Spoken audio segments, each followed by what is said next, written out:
Hello, কেমন আছো তোমরা সবাই? আমার আরও একটা ভিডিওতে তোমাদের ওয়েলকাম। দুপুরের খাওয়া দাওয়া করে রেডি হয়ে নিয়েছি, কেন আমি আজ যাচ্ছি শ্বশুরবাড়ি।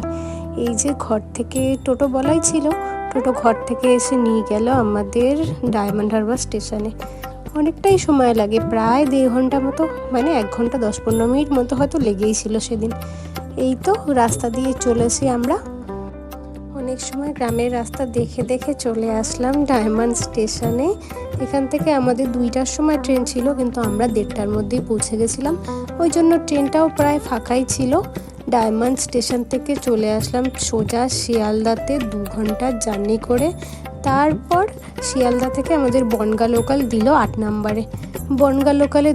বনগাঁ লোকাল ধরে সোজা চলে গেলাম মসলন্দপুর। তারপর সেখান থেকে আবার বেরিয়ে পড়লাম গাড়ি করে আর চলে এসেছি বাড়িতে। একদম বাড়ির ভ্যানে করে লাস্টে বাড়ি পৌঁছে গেছি। এটা পরের দিন সকালে সকাল সকাল রেডি হয়ে গেছিলাম, ছিল একটু কাজ। তারপর শুরু করলাম রান্না। আগের ব্লগে বলেছিলাম মনে আছে, গাছ থেকে থোড় কাটা হয়েছিল, এই সেই থোড়। আজকে হবে থোড়ের ঘন্ট। আমার আবদারেই আজকে প্রায় সব রান্নাই উনুনে হবে। তো যাই হোক, বলেছিলাম আমি করব, কিন্তু আমাকে করতে দেয়নি। আমি বসে বসে ভিডিও বানিয়েছি, করলো মামুনি সব রান্না।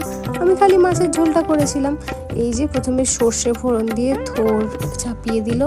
এই থোড় এখন ভাজা ভাজা হবে। তারপরে মেলানো হলো একটু লবণ আর হলুদ।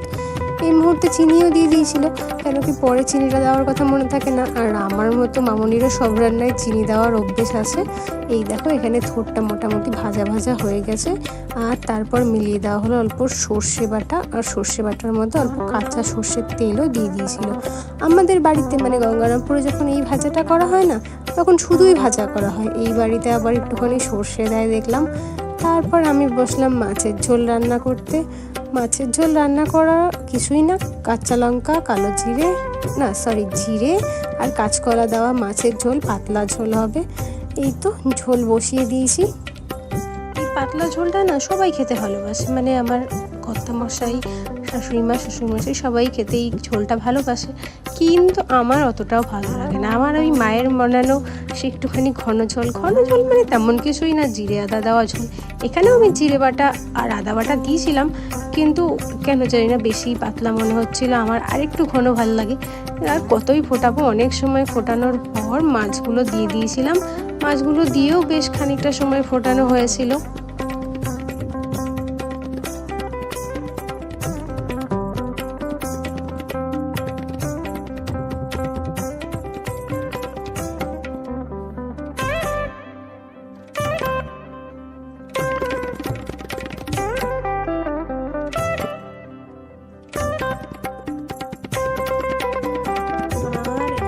এখানে মাছের ঝোল রেডি।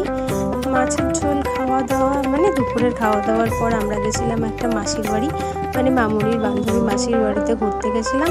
তারপর ওখান থেকে এসে রাত্রিবেলা খেয়ে নিলাম কুমড়ো আলুর তরকারি, পটল ভাজা আর রুটি। টাটা।